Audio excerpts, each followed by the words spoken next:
Welcome again दोस्तों। रूसी विचारक मैक्सिम गोर्की कुछ वर्ष पहले अमेरिका गए।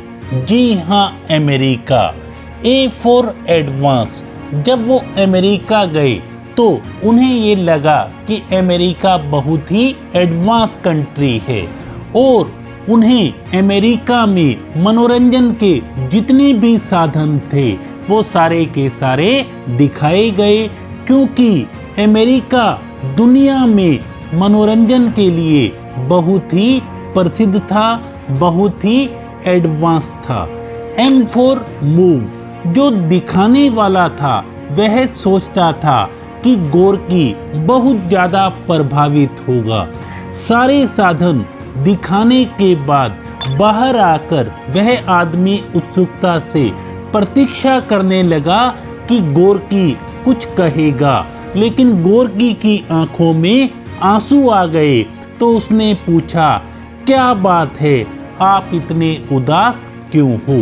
E for entertainment. गोर्की ने कहा, जिन लोगों को जीने के लिए मनोरंजन के, एंटरटेनमेंट के इतनी ज़्यादा साधनों की ज़रूरत है, वे लोग अंदर से बहुत ज़्यादा दुखी होंगे। दुखी आदमी ही अपना मन बहलाने के लिए एंटरटेनमेंट के साधन देखता है। वो एंटरटेनमेंट के लिए मार्केट जाता है, सर्कस जाता है, शॉपिंग सेंटर जाता है, बार जाता है, सिनेमा जाता है।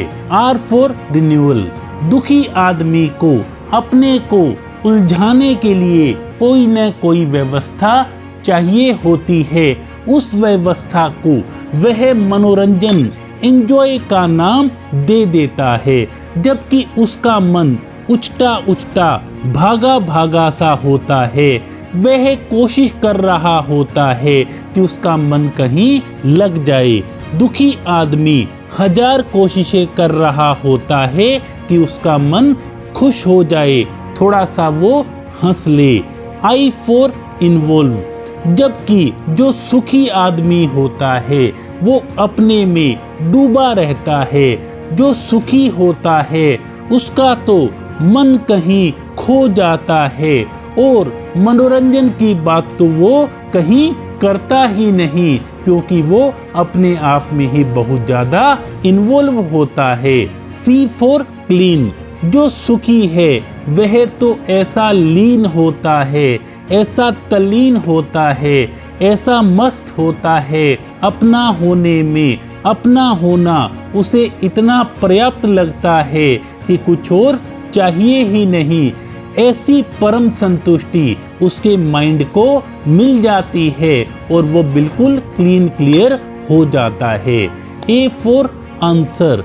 जब मुझे मेरे सुख के लिए कहीं बाहर न जाना पड़े, मेरा सुख मेरे भीतर मुझे मिल जाए, सुख का स्रोत, सुख का झरना मेरे भीतर ही फूट पड़े, तब सच में ये भी मानना दोस्तों, यही परमात्मा की प्राप्ति का आधार है।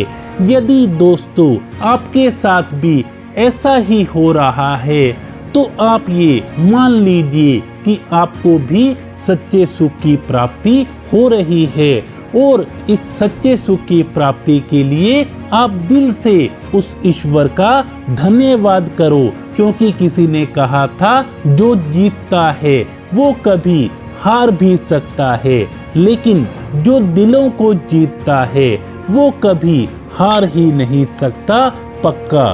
तो दोस्तों, सच्चे सुख को प्राप्त करो और सच्चे सुख में अपनी जिंदगी को ढूंढो।